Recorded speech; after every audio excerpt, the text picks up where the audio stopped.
Welcome back. Let's get straight stuck into the press preview then. It's our first look at the front pages, and tonight we'll see what's making the headlines with Annabel Denham and Rachel Shabi. We'll still speak to them in a moment after we've had a look at some of those front pages for you. Sunday's papers, beginning with The Observer, leading with a warning to Liz Truss not to pack her cabinet with Johnson loyalists as senior Tories fear a deeply divided party if she becomes Prime Minister.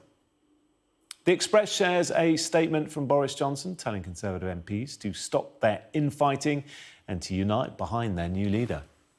While the Sunday Telegraph talks about the latest pledges from frontrunner Miss Truss, she says she's done with sticking plasters over problems when it comes to tackling Britain's energy crisis. And the Mirror also covers the Tory leadership race, but with this headline, Tory MPs plot to bring back Boris. The Sunday Times leads with remarks from Ukraine's President Zelensky on the energy crisis, with the leader stressing that financial hardships in the West are a price worth paying to avert world war.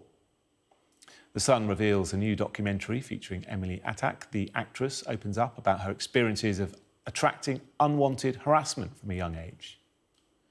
And the Star has this story, MI5 looking for new agents, with the headline, "For your pies only," as it says the Secret Services are looking for larger new recruits.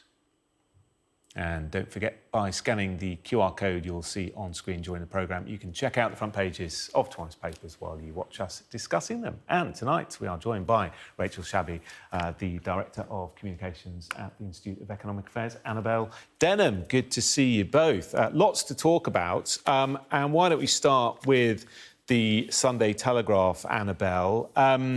Feels like forever, this leadership race, doesn't it? But it is over in the sense that we will find out on Monday who the new Prime Minister is going to be around about noon. They start work on Tuesday, and what a job it is going to be. Liz Truss has kept her cards fairly close to her chest, hasn't she, on how she's going to solve or try and tackle the cost of living crisis. But the Sunday Telegraph has a little bit more detail.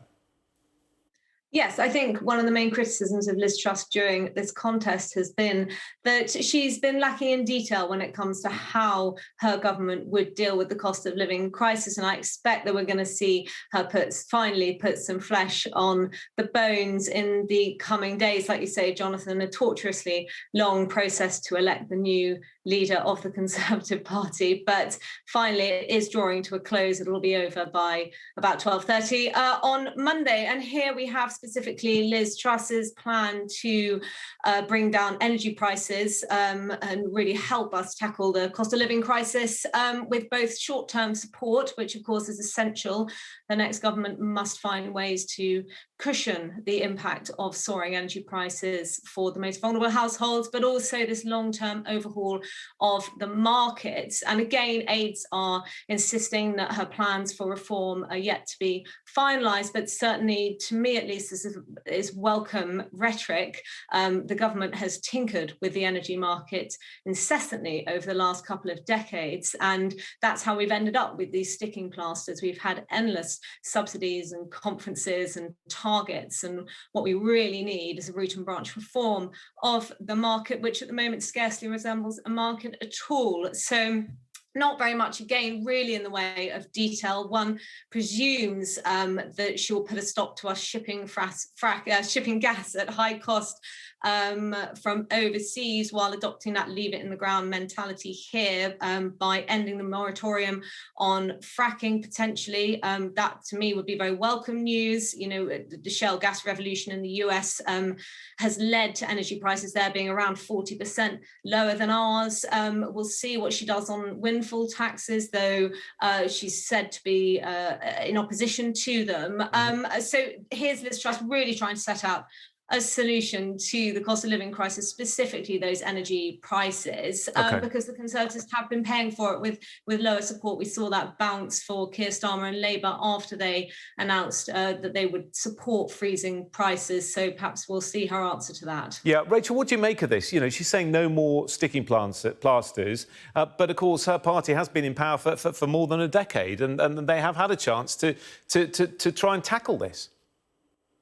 Yeah, you're absolutely right. And this is the sleight of hand that Conservatives want to, pull on the nation of We didn't do it, even though the Conservatives, obviously, as you said, have been in power for the last 12 years and have caused this terrible damage. Look, I welcome someone, the person most likely to be Prime Minister on Monday saying, right, no more sticking plasters. But the question is, what's she going to do? And this is mostly rhetoric. The rhetoric is suggesting, exactly as Annabel says, a two-pronged attack, cushion the impact for people, but also stop UK dependency on oil and gas imports. But the question is, how will you achieve both those things? Interestingly, there's a quote here from one of Liz Truss's key economic advisors, Gerard Lyons, who is saying, look, government is going to have to cap energy prices. You're going to have to intervene when they're spiraling to this absolutely ludicrous excess, then the government needs to cap those prices. So that does suggest that the policy that Keir Starmer announced a few weeks ago might get adopted by the government. But obviously, we're looking at a market that has failed. If the energy prices are spiking to the extent that people are on the verge of destitution, are feeling suicidal, are absolutely besides themselves with desperate worry, a snapshot of Britain would show you the extent of despair over that. Clearly, those energy companies, who, by the way, are price gouging and paying themselves and their shareholders very well, thank you very much, clearly that is failure. That is a market that has failed. And the solution to that, obviously, is to take them into public ownership. And the reason I say obvious is because in polls, even Conservative voters say that that should happen. So that's the sort of root and branch, if we're going to talk in those terms, that's the sort of thing that's needed. I suspect, unfortunately, that's not the line that Liz Truss is going to go down. I just want to say a quick word about oil and gas and fracking. Fracking, apart from the huge environmental damage, is hugely ineffective. Renewables are far cheaper and come online far quicker. I would also point you to the huge donations that the Conservatives have received in the last few years from oil and gas companies. Okay. And invite you to join the dots. All right, loads covered there. Well done, Rachel. Excellent. Well, let's move on to the front of the Observer, because if it is Liz Truss who goes into number 10 on Tuesday, then there's a warning here: pack the cabinet with Johnson loyalists at your peril. And it leads us, Annabel, also onto the front of the Sunday Express, because Boris Johnson has been writing for them, and he says stop fighting and back the new Prime Minister. How easy, Annabel, will it be for the new Prime Minister to unite the Tories if she does pack the cabinet with Boris Johnson loyalists?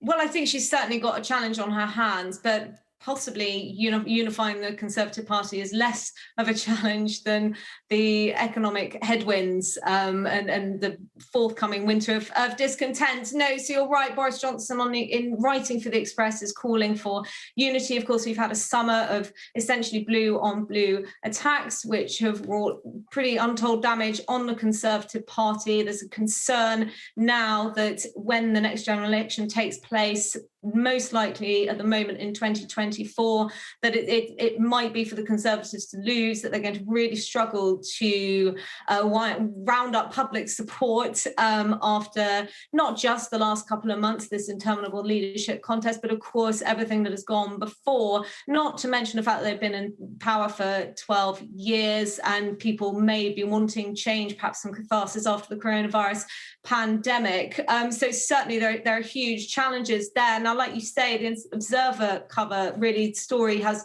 two strands. The first is that if Liz Truss doesn't appoint some Rishi Sunak supporters to her cabinet, that she's going to really struggle to bring about the kind of unity that could enable the Conservatives to win in 2024. And the second strand is, the concern that Truss allies such as Ian Duncan-Smith and Nadine Dorries, if appointed to top positions, might try to use their influence to scrap the parliamentary inquiry into whether Boris Johnson deliberately misled Parliament over Partygate. That's the Privileges Committee investigation that's still ongoing. But to the first strand, I think it will be an immense challenge for Liz Truss. There's detail in the Sunday Telegraph tomorrow about who the most likely team in the cabinet will be, and that certainly indicates that she is going to try and bring in some former rivals, MPs from Rishi Sunak's camp and the left of the party, in an effort to unite parliamentarians. Okay, we're running out of time, Annabel. I want to get Rachel's views on this and also her views on the front of the Mirror, Tory MP's plot to bring back Boris. How much of a problem, Rachel, is it for the next Prime Minister that polls suggest Boris Johnson is still more popular amongst members than either Sunak or Truss? Yeah, it's not great, is it? But I think that points as well to the unpopularity of Liz Truss. And I think The Guardian is tracking some polling that shows that the more Conservative voters are never mind the general public, are exposed to Liz Truss, the less they like her. So her polling has tanked over the last few weeks of this, Groundhog Day leadership campaign. So that's a bit of a worry for Truss. But I do think, she does seem to be doing exactly what the Tory backbenchers are warning her against doing, which is to pack the cabinet with Johnson allies potentially, and that is one to watch in terms of this rehabilitation of Boris Johnson that many of his allies, who will be influential figures in cabinet potentially, seem hell bent on pursuing. Yeah, and of course, whoever takes over, a big mountain to climb with Labour even further ahead in the polls. OK, thank you both for the moment. Still to come, police fear a hard winter of surging crime and civil unrest because of the cost of living crisis. Discussing that and more of the front pages in a moment.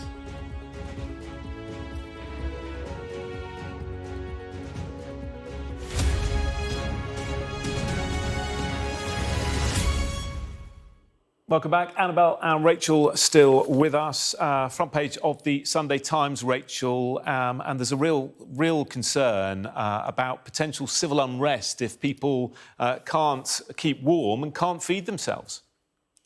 Well, yeah, that's right. And I think this just points to the sense of, potential social breakdown that we're looking at because of this horrendous cost of living emergency, essentially, that the UK is facing. So this is a leaked report that was drawn up by police chiefs over the summer, and it shows you to the extent to which they themselves are worrying about social unrest. They're talking about civil disobedience, but also an upsurge in the kind of crime that you see an upsurge in when there is financial hardship of this scale. So theft, shoplifting, burglary, but also the sort of crime that has an exploitation element, like prostitution or recruiting teenagers to county line gangs. So that's obviously incredibly worrying.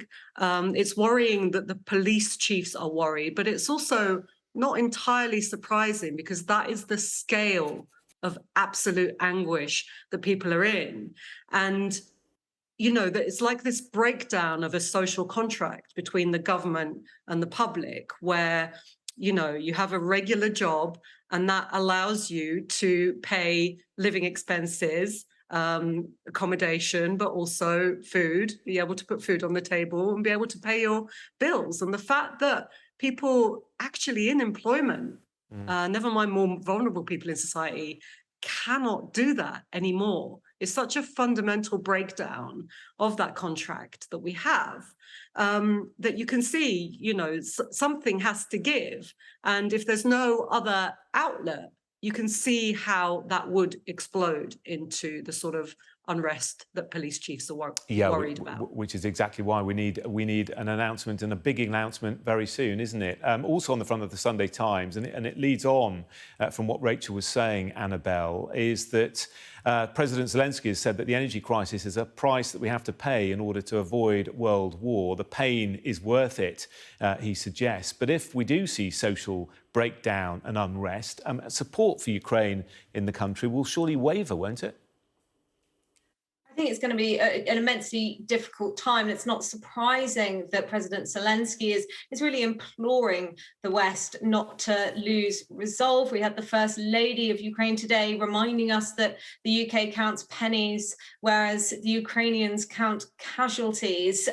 What worries me is there hasn't really been any mention of peace talks. You know, how long is this war going to go on, and how long will the West be able to maintain its solidarity when we are feeling the effects of the war increasingly acutely? Inflation is rising.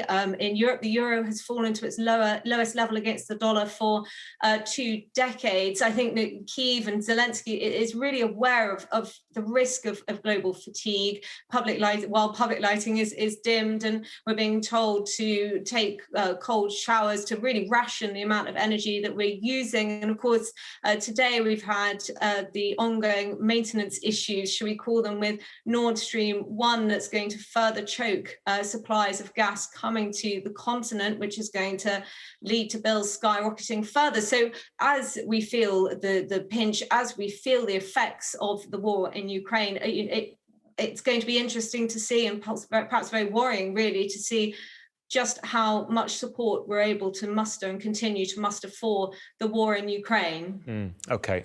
We were going to discuss Serena Williams on the front of The Observer, but perhaps we'll do that in the next hour.